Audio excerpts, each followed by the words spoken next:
A sedate life. Truly, Ryes, you must know Rowan will be fine. He'll be looked after by both Tans and her daughter, Tayna. He will be fine. Rena of House Ittin pressed emphatically. In fact, Tayna can move into our room and stay here with Rowan, so she'll be able to take care of both of yours, grandfather. Trust her. She's been taking care of her siblings for years. She can handle him. Ryes was sure it would give Tayna a break from her mother, and the chaos she knew sometimes reigned in that house. For a bit. But was still uncomfortable with the thought of leaving his side. And she truly didn't know her cousin enough to trust her with his care. She was younger. Would she make the right decisions if something happened? She felt torn within, wanting to reach some decision where she knew her own true needs would be best met too. She closed her eyes for a moment as a shudder coursed through her frame, as if it was an icy draught, coming from the gates of the demon's realm itself. Myriad visions filled her head, and for a few moments she was lost in them. Then suddenly, it was as if she knew where she needed to be in order for her life to be true. It was nothing she could wrap her fingers around, but still the feeling was strong and sure. I don't know what it is, but I can't go with you this year, Grandmother Rena, she finally stated, opening her emerald green eyes, squarely meeting Rena's brown ones. It looked like Rena was again wishing she had the mind voice talent, as she strove to look deeper into her soul. Even if they weren't related by blood, she felt such a deep kinship with her that she might as well have been her grandmother in truth. Rena knew her mind and heart almost as well as Rowan. You're getting close, and it's scaring all of us. I've seen him watch you, as if his madness has you confused with your mother, Tayna. It's no longer safe for you here, child. The naked fear in her eyes somehow comforted Ryes in an odd fashion. Her courage crystallized, and she knew she was the one to set her own life's course, and she would not run off to hide. She knew within that she needed to face this challenge squarely. I have the forest, and he'll never be my match in my own element. I'll be fine, Grandmother. He'll never catch me there. Please, trust me in knowing this one thing very well. They suddenly wrapped each other in their arms, trying to find an anchor where their hearts felt safe and secure once again. You don't think he'd try to hold Rowan as a hostage against you? She whispered tensely, then kissed her ear. That would destroy Tan's trust in him, and so his own home. I don't see him doing that. She whispered in return, tears now running down her cheeks. And if he harmed Rowan, I'd find a way to make him pay dearly for it. He's terrorized the village long enough. He's tried to frighten me, and it has not worked since I was a child. Rena pulled back to look into Ryes' eyes once again. This isn't your burden. Leave this one thing to the elders at least, she started, but Ryes made a scoffing sound at hearing it, and shook her head in denial. The elders have let him rampage for what? 2 decades? No, it'll have to be the men of my own generation who will have to make him stop. He's getting old, and someone will finally put an end to his murdering ways. I only pray to Rickman that it will be sooner rather than later, she teased at the end, smiling again. It was their traditional game to name their favourite deities for the situations they were discussing. Usually they each picked a different one to counter the other. Better make it Eiltaga, the god of wild good fortune, instead. She finally laughed out, tears in her eyes too. If you change your mind, just take a few things. Mount Honey, and ask her to carry you out to us. Follow the road east or south, and you will find us, my sweetling. Ryes stepped back, letting go with a lot of reluctance. I'll just have to get used to the sedate pace of life we have here when you're gone, once again, she returned, spreading her hands helplessly. Not many villagers come all the way out to bother us. They'll be fine. What about your follower friend? She asked, her eyes glinting with hidden secrets whenever she mentioned him. He won't bother me. He just likes to keep tabs on what I'm doing at times. She shook her head, reminded again of Garth's more frequent presence in the last few months. I don't feel any harm from him, she assured Rena. She laughed at this, nodding in agreement. I meant, if you come out to meet us, either leave him to help with Rowan, or bring him along.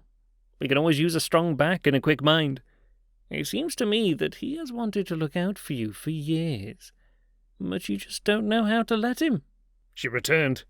Ryes shook her head again, grinning mischievously as she bit her lower lip. It's all right, child. Time will play out its dance for you both. Now, one last kiss goodbye, as it seems Darman's ready to roll out. They hugged and kissed and cried over each other one more time before breaking free so the caravanners could begin their annual journey. Ryes ran beside the slowly moving van for a while, waving goodbye once again, before they took the road heading east. 22 vans passed her as she stood beside the road, each occupant granting her their farewells and blessings as she passed. She turned back for home, feeling lonely for a moment, yet feeling there was something in the air. This year's departure seemed so different.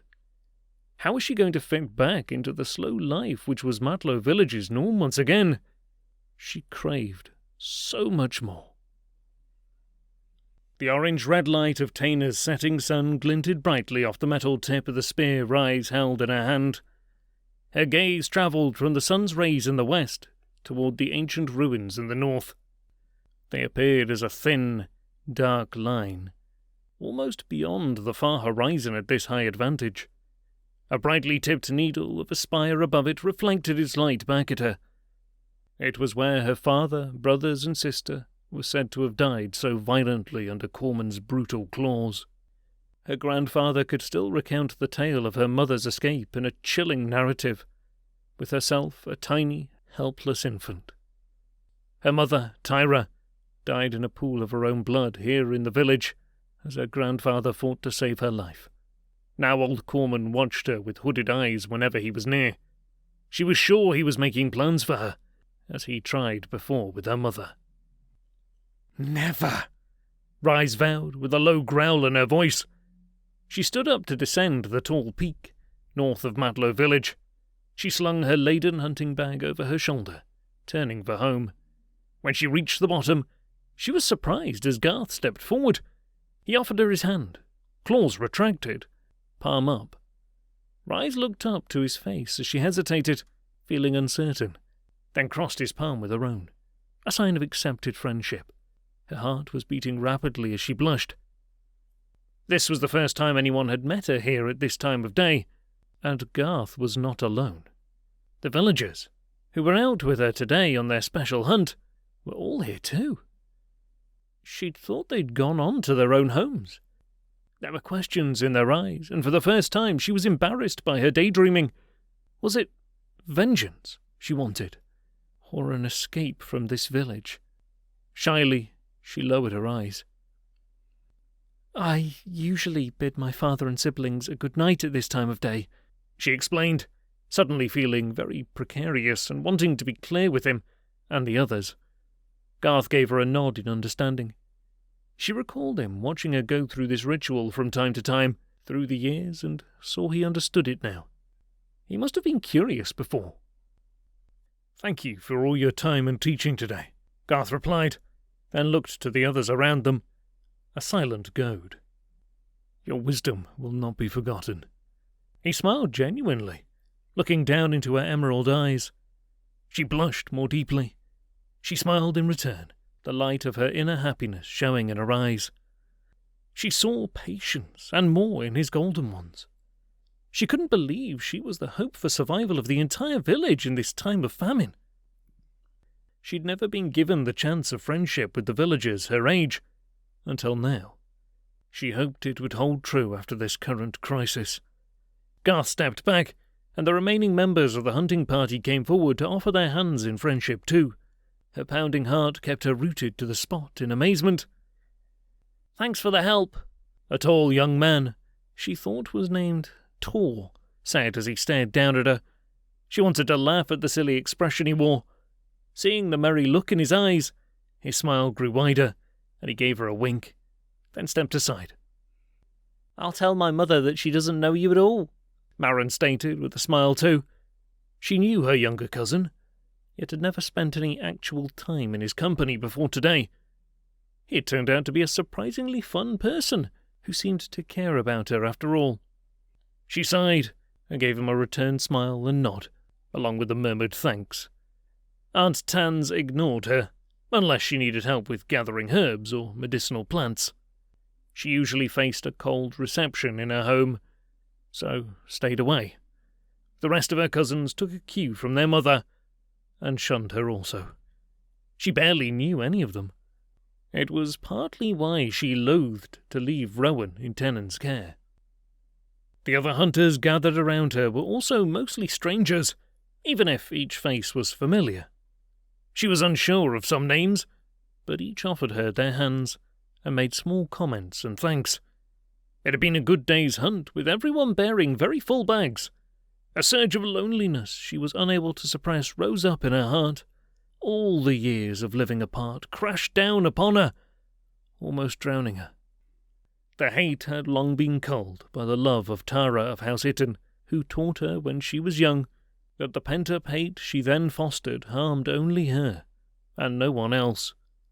She helped her come to terms with it, and let it all go. Still, she never took the further steps Tara always encouraged, to make friends with the villagers. If she had then, perhaps the belongings she'd come to know today could have been hers all along. It caught at her, and she was reluctant to part company. But it was getting late, and her grandfather would be worried. So she said her goodbyes and turned towards the village, quickly trotting ahead of the larger group. A rising tide of conflicting emotions swelled within her heart, as tears threatened to blind her eyes. She wasn't the Farga we grew up believing her to be, Sabin commented to Garth as they walked a much slower pace. He smiled in response, his eyes glued to her lithe form until she dropped down into the village proper. I'm sore everywhere. Does she always have to be on the run? I thought she'd never give us a moment's rest, Marin complained as he caught up to his friends and rolled his shoulders to emphasize his aches. But the hunt was good, Ardis practically shouted as she picked up her steps so she could pace the men. She walked next to Sabin. Her face betrayed her inner turmoil as she glanced over to see Garth's infatuation with Ryes. Yes, it was good, Garth agreed, glancing over to the others walking with him. Car's going to love this day's surprise. I'm glad we finally took your mother's advice, Marin. We should have asked for Ryes' help long ago. He gave Marin a smile and got a chuckle in response.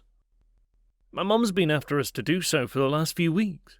I can finally go home and not face her anger, he admitted. Actually, it was Grandfather who insisted she push us to ask Ryes. I heard them talking about her yesterday. I really knew so little about her before today. She's shy, but kind of fun. Yeah, let's talk about that. You were hoarding her attention all day long, Tor complained. We were lucky to get a few moments with her at any given time. You were all scaring her, Marin quipped back, laughing as he told them what she'd admitted to him earlier. She stuck near me because she knew I was a safe, if mostly unknown, person for her to be around, he boasted. The men gaped at him in surprise, a look of disbelief in their eyes. What do you expect? Ardis demanded in disgust. You men were practically falling over her every chance you got. She's lived alone with Rowan since she was born, and, as I recall, didn't quite a few of you pull mean tricks on her when we were all little? That's why she's avoided us for years. She figured it was the best way to get out of a beating. And you expect her to trust you now? She challenged them, humour and fire in her brown eyes. You were giving her plenty of mean looks yourself, Shad scolded after having caught up and hearing the conversation. There were so many things she was trying to explain. It's going to take me years to learn it all, she declared, then sighed. Oh, I only hope she'll hunt with us. After the way everyone was behaving both today and from the past. I used to tease her too, but only because the older kids were doing it. Back then I didn't really understand it all. I'll go talk with her, Marin volunteered. He understood. He knew it wasn't that Ryes hadn't noted their overtures today, but that she hadn't known what to do about them. So she had stayed as close to him as she could at all times. Other than the young cubs, she avoided the villagers for years. I seem to recall doing nothing myself, when some of you cornered her one rainy afternoon in the old, deserted part of the village. She was beat up, and it was weeks in healing back up. Grandfather kept her at home for months, and it was all over a toy flyer that one of the caravanners gave to her. I've got a lot to answer for myself, he admitted. He saw those near him hung their heads as they appeared to recall their own dark deeds of the past. Garth sighed, and Marin recalled he had been the one holding her down that day. I'll go with you, as I have much to apologise for too. I can only hope she'll forgive us and continue teaching us her hunting ways, he stated. I can't believe how well she knows the forest, and all the plants and animals. It's almost as if she were a forester, from out of the old stories. I have that cape of marl fur, Sabin offered, appearing to get an idea. Tor raised an eyebrow and scoffed in surprise. She saved lives here today, he asserted, glaring at Tor as he thumped his bulging hunting bag. It's well worth my sister's life any day. That's true. Maybe a gift for all the trouble we've been to her for so long. Do you think she'll accept it, or throw it back in your face? Ardis challenged. Shad nodded in agreement. Would a gift like that be too obvious? She voiced, crowding closer to the others. She's not that type of person. She probably wouldn't know what to do with a gift from one of us. If she hadn't already forgiven us all long ago, she would have never taken us out today, Marin asserted. She has no idea what to do with so many people focusing on her. Give her time. I'm sure she'll learn to trust us and may become a true friend. Garth smiled at this, giving him a nod. I have something I'd like to give her too, he added in afterthought. Marin immediately thought of the second belt knife Garth had spent 2 years perfecting. It was exactly like the one he carried, only smaller and daintier. He'd once told him that he intended it as a gift for his first mate, and he knew that Garth wanted Ryes since they were early teenagers, and had spoken to him and Sabin about her for years. How about after dinner tonight, we pay a short visit to a hut near the river? After all, I do know the way, even in the dark, Marin asked them. Sabin and Garth immediately gave him hand signs in agreement. Sounds good to me, Tor agreed. Ardis and Shad nodded their consents to go. Marin smiled at this, seeing it was going to be a good gathering for a visit.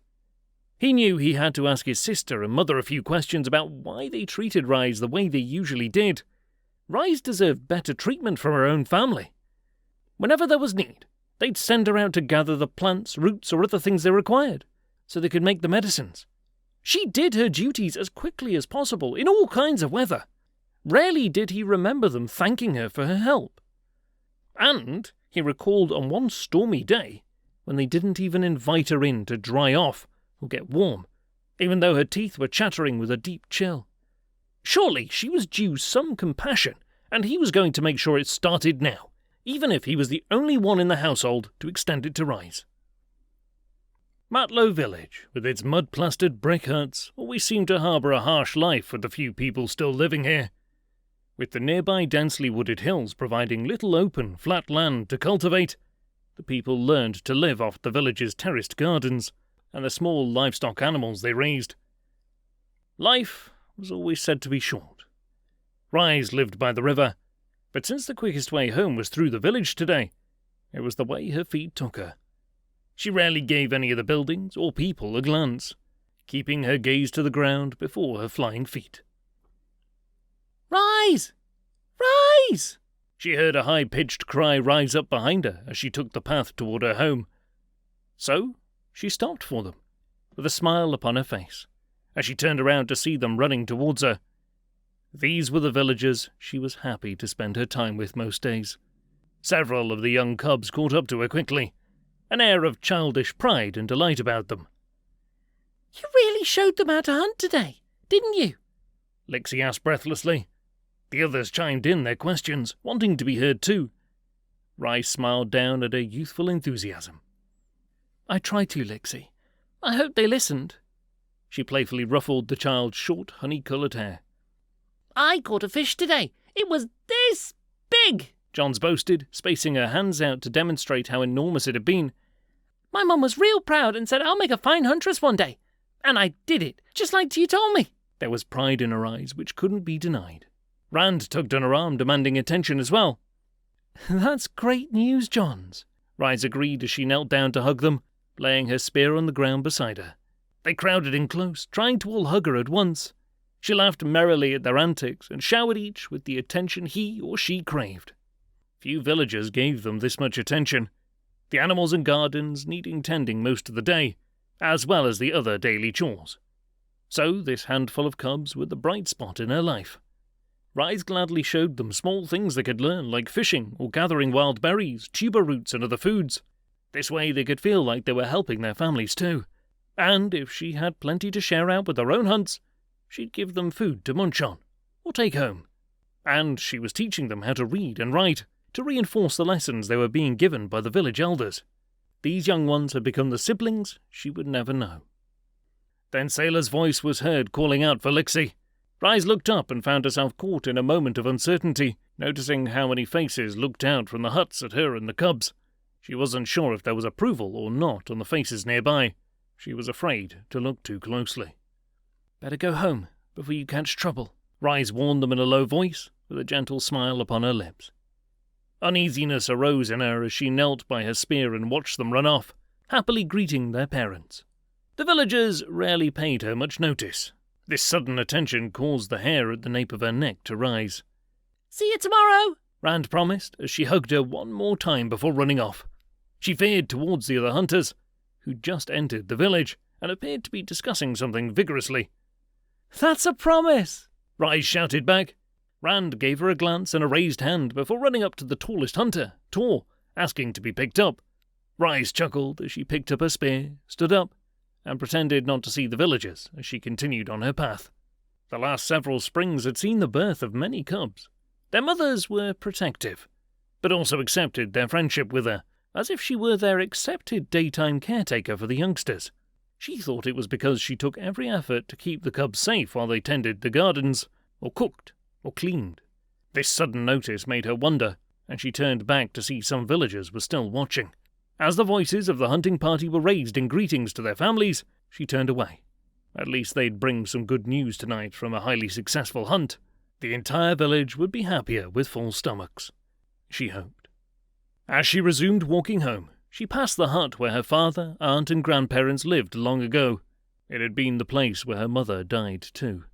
It was dark, falling apart, and sad-looking. She didn't dare set foot inside it now, as she'd be afraid the roof might fall in upon her. When she was young, she used to dream of coming back to repair it for when she was older and would want to establish her own home. Now, she might have to come and pull it down so none of the young ones would get hurt exploring it. This one, and several others nearby. There were plenty of homes in Matlow, but with the population declining, more were being left uninhabited each year. There were all kinds of stories being told to explain why it was happening, but Ryes firmly blamed Korner and the way he strove to destroy families. He was the village curse. Korner wanted all the women of Matlow to answer his needs, and his needs alone. And once he made the cubs, he refused to help nurture them. He seemed to believe it was the responsibility of the mothers to provide the food too. With no true father to provide for the cubs, it usually fell to the siblings or the mothers to help. But Ryes did note that few of the younger cubs bore the look of Korner. She bet several young couples managed to evade his notice and were getting away with it. She hoped it was true. She'd never allow him near her. She sighed as she thought of the young men who paid her such close attention today. If it hadn't been for her cousin at her side, she would have been too nervous to teach anyone any hunting skills. There was still so much she needed to go over with them, as she'd barely covered a few of the basics today. Distracted by her musings, she didn't see old Korner standing in her way where the path narrowed going between two larger, crumbling buildings, until too late. Her nostrils flared and her eyes narrowed to slits, but she was determined to keep her temper under control this time. His heavy, sour odour filled the small alleyway, making her uneasy. Korner was known for his violent outbursts and fierce temper, which had taken many villagers' lives in the past. She noted his face was unreadable. There was an unspoken war between them. She feared the old murderer, but still held her ground. She was determined to never show her fear to him, which was why she continued on this path, in spite of the danger. Her mother escaped him and publicly embarrassed him, with herself the lone living proof. She would have given anything to ask her how she found the courage to do it all. Ryes' anxiety grew as she approached his commanding bulk, but her own stubbornness kept her feet moving forward. She felt as if she were treading on a knife's edge. It was more than his size which disturbed her. He always watched her, and usually turned up nearby to stare at her whenever she was in the village. It annoyed her at the very least, but there was little she could do about it. She tried to duck past him, when his hand shot out and grabbed the top of her shoulder. His fingers and sharp claws dug in painfully, bringing a silent snarl to her face. Her rage was evident as she met his cold, mad eyes. "Your time is near, and I am ready," he growled out roughly, looking unimpressed. "You'll be mine, and no others." His eyes pierced her with their cold, insane light. "I'm my mother's daughter, and I choose my own mates," she hissed back, a chill rising within her to match her hot anger. Corman's own anger started to show on his face as he shook her violently against the wall of one of the buildings, digging his claws in cruelly. "Then you'll suffer her fate," he declared, and suddenly threw her hard against the crumbling wall, releasing her. He stalked past Ryes. The incident settled in his mind. She was sure he was thinking it would only be a matter of time. Ryes stood rigid, silently snarling at his retreating form. She gripped her spear in both hands, aching to hurl it after him, but she'd never sink down to his level and be a cold murderer. Finally, she turned away and took a deep breath. A sudden shudder gave her body a little release from the tension. She shrugged her shoulders and winced as the heavy bag thumped against her back. The shoulder he gripped hurt sharply, even through the haze of her remaining rage. It would need tending, and with that would come the questions. It had been such a wonderful day, up to now. Rowan was sitting outside his home, near to the Uri River, taking a break from his weaving. He thought about the lateness of the hour, and there was still no sign of his granddaughter. There were times when she'd stay out to watch an insect weave a web or a special flower slowly bloom, so there was nothing to worry about yet. She'd return soon and regale him with her new adventures. For now, it was good to sit outside, resting his back and letting his mind wander its many paths of thought. Rowan knew he was getting old. He finally came to the point in his life where he could no longer deny it.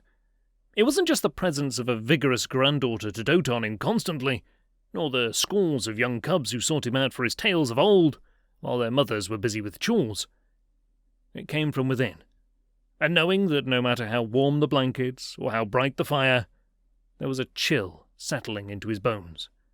If it weren't for Ryes and Tans, he would have left with one of the caravans long ago to seek a quieter place to die. If such existed on Tayna. Or at least to finally meet the other peoples who lived upon Tayna too. To be the explorer he had imagined himself to be in his youth. There were times when he so envied Darman and Rena and the chances they had to explore the world. A storm cloud shadow passed across his thoughts, and Rowan looked up in surprise. He immediately spied the cause of the thought storm. Ryes was approaching with an obviously full hunting bag and an even more definite anger. He knew she had many of the talents of the ancients, but no real power as they were said to have. Living with her from infancy had made him sensitive to her moods. Now, what could have set her off? He muttered to himself. He knew she usually had a tolerant nature, but was coming into her full maturity and was actually temperamental lately. He looked up again as she stomped in front of him. He was startled when he saw blood seeping through her tunic at the shoulder. This had to be no ordinary hunt. Korman, Ryes answered the question in his eyes. He let me know his plans for me. With these words, the last of her anger drained away. She finally let her shoulders droop as she ducked past Rowan into the house. He stood and followed her in.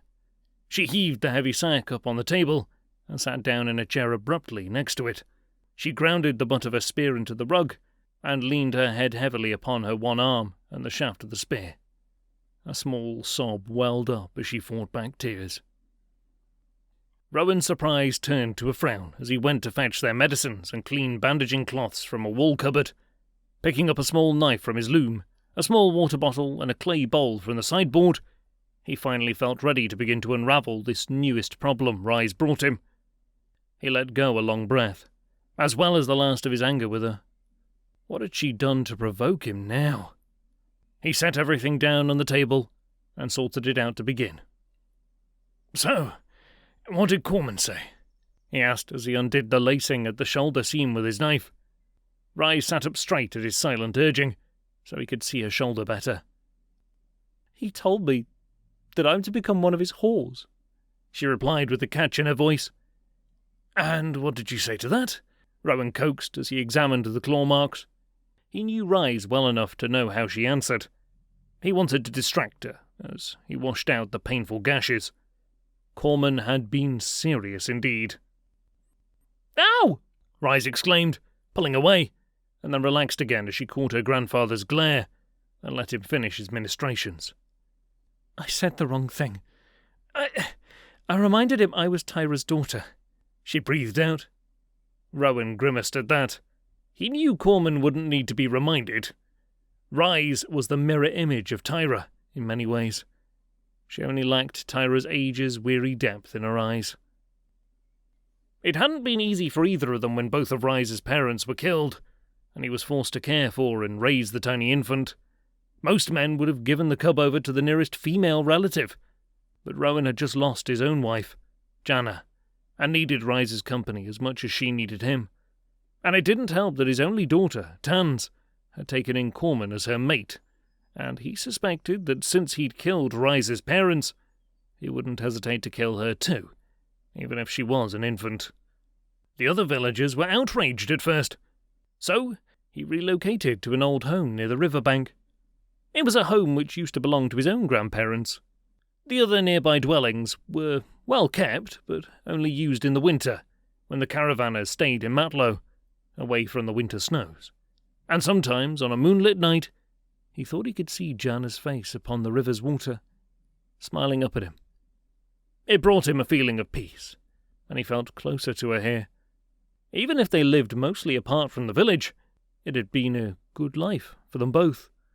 He focused upon her torn shoulder, and worked to staunch the bleeding. "Marin, what's in your bag?" Tayna questioned, as he came into the house and set his hunting bag down on the dinner table. He grinned widely in response, his eyes full of mischief. "Something wonderful," he replied, baiting his sister. She closed her mouth and glared at him for a moment before turning away. "It's full of rocks again, isn't it?" she accused as she picked up their youngest sister, Ryes, and perched her on her hip, then turned back to her brother. Her fury melted to shock as Marin had pulled out roots, a large hunk of meat he had just unwrapped, and his bag still appeared to be almost 3/4 full. His grin broadened as he held the meat out to her. "How do you want this cooked?" he teased with a merry light in his eyes. "Salted, smoked, or in a stew pot?" "Oh, Marin," she breathed out, astonished. "How about all three? There's enough here to feed us well for a week." She put down Ryes and pushed forward to look closer. "Where did you get it all?" "We were out hunting today. We came across a huge buck with an impressive rack and pulled it down pretty well," he boasted as he set it aside. Tayna snatched it up quickly and turned for the kitchen. "Ryes took you out today, didn't she?" she quipped in return. She went for the big knife to pare out the portions for the meal she was already planning in her head. "Ten!" Ryes protested, but was pushed aside by Karis as he crowded her with his arms filled with the tubers. "Yes, we were all out with Ryes today on a hunt," Marin stated as he walked in with a 6 large eggs in his hands. "I finally got to know her a little, for the first time in my life." "And?" she replied as she took out a large bowl to contain the eggs. He saw she could feel he had more to say from the tone in his voice. He knew she was doubting him, and not sure if this was a good thing or not, coming from him. "She's not a Farga.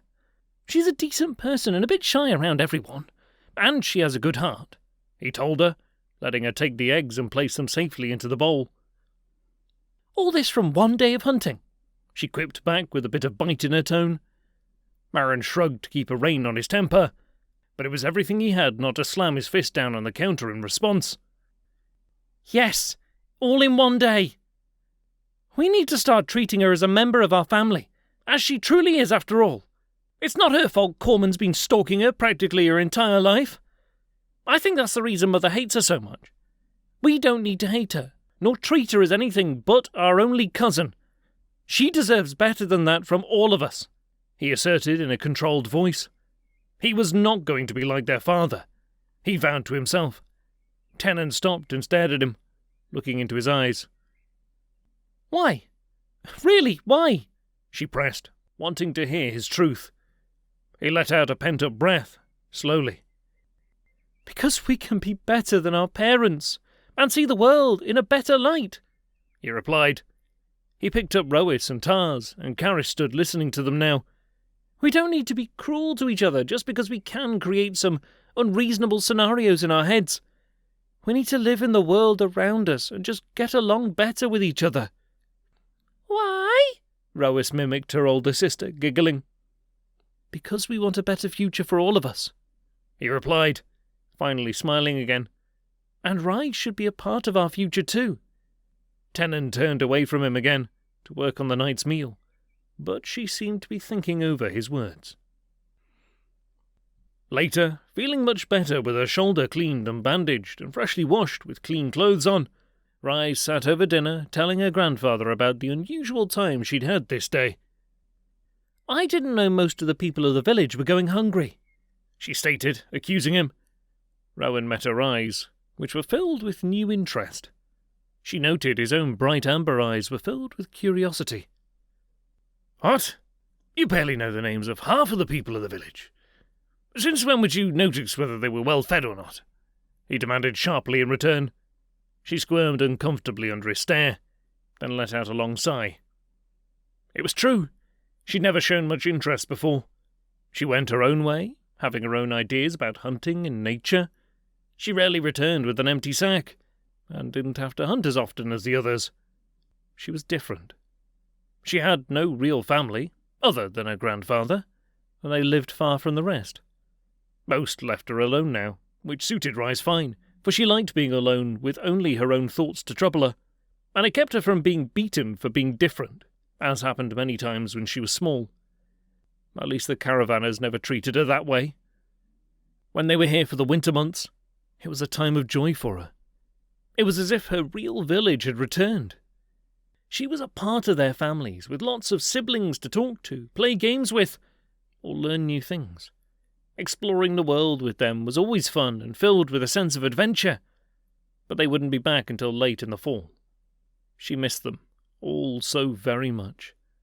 Then she noted her grandfather was still waiting for her to continue. "Today, on my way out to hunt, I was stopped by some of the villagers," she began again, as she picked uneasily at her remaining food. "I just didn't know their hunts had been so poor lately. I'm sorry," she apologized, looking up at Rowan again. He nodded, seeming to accept her apology. "What did they want from you?" he prompted as he reached for his leather-covered mug. She knew he usually took a portion of her hunts and turned them over to Tans for her family as well as others in need. The two of them could never eat all the food she gathered. Aside from putting away some things for the winter months, Rowan thought it was a good way to be sure the food was used before going bad. With this year's hunts turning out so poor, and Ryes still finding plenty, Maren told her his mother had insisted they approach her and ask for help. She saw it meant them swallowing their pride, but they seemed sincere, so decided to spend her days teaching them a few new things about hunting. Ryes smiled at the memory of her conversations with Maren earlier, when they were tracking or taking a break. "They wanted me to teach them my ways of hunting. It was such a surprise, and from the way they looked, how could I refuse?" Ryes paused thoughtfully, pain in her eyes at the memory. "They appeared so pitiful." Her eyes met Rowan's. Sure, he must have known about some of this already. He looked too smug. "I never realized how much you taught me, or how much I've learned since by watching the ways that plants and animals live," she continued. Rowan smiled gently at a memory of his own. Part of what I taught you came from what your mother taught me. He paused for a moment as he gave a small shake of his head.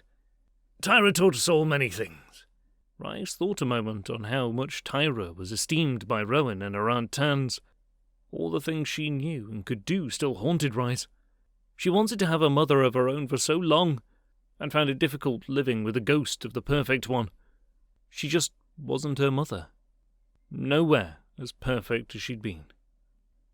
Anyway, Ryes sighed with a smile. Teaching that group today was an experience. It was like looking after a bunch of overgrown cubs. They did the craziest things.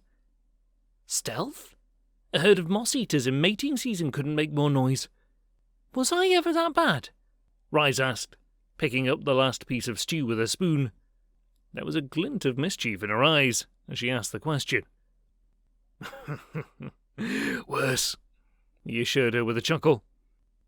I think they accepted me as part of their circle when we pulled down an old two-pronged buck. Ryes lifted her mug to drain it, hesitating. She ventured thoughtfully. I never realised there were so many bachelors here. There were a few who watched everything I did too closely. It was embarrassing. Rowan threw back his head and roared with laughter. She looked at him with a lopsided grin.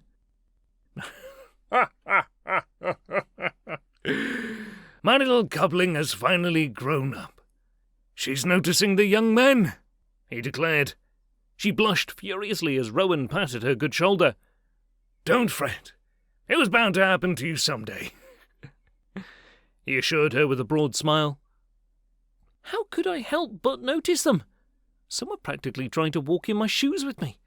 And some of the huntresses didn't appreciate the attention they gave me either, she assured him. They weren't so bad, and I wish I could have spent some time with the women, away from the men. I have 1,000 questions, and I'd like a fresh point of view. Rowan closed his mouth in surprise, a shocked look in his eyes. Ryes realised that he probably thought they were closer than that, but she didn't know of a way to explain it all to him, much less ask him things that she felt could only be voiced young woman to woman, and she wanted to talk with someone more her age, as opposed to Grandmother Rena. None of the caravanner's younger women who were her age had been with the Vans this year to winter in Matlow. She'd felt so frustrated. Just then there was a polite scratching at their doorpost. A frown flitted across both their faces as they looked to each other inquiringly. Few people came calling to their home this time of year. Most villagers stayed home indoors at night with their families. Ryes stood with her hand ready to her belt knife as Rowan went to answer the door. They usually had the curtain across it on a nicer evening like tonight, only closing the door when they went to bed. So whoever was out there probably heard their discussion too. Aunt Tans or Marin, out on an errand, would have only come inside without any announcement. So this had to be someone else. Rowan pulled the curtain aside. Hey guys, I really hope you enjoyed. Thanks so much for watching. You can check out our website for all the content we produce. Clicking all those YouTube buttons makes it so you see more content from myself and the other amazing creators at Kai's Korner Productions. All donations help us produce more stuff like that for you. See you guys in the next one. Peace.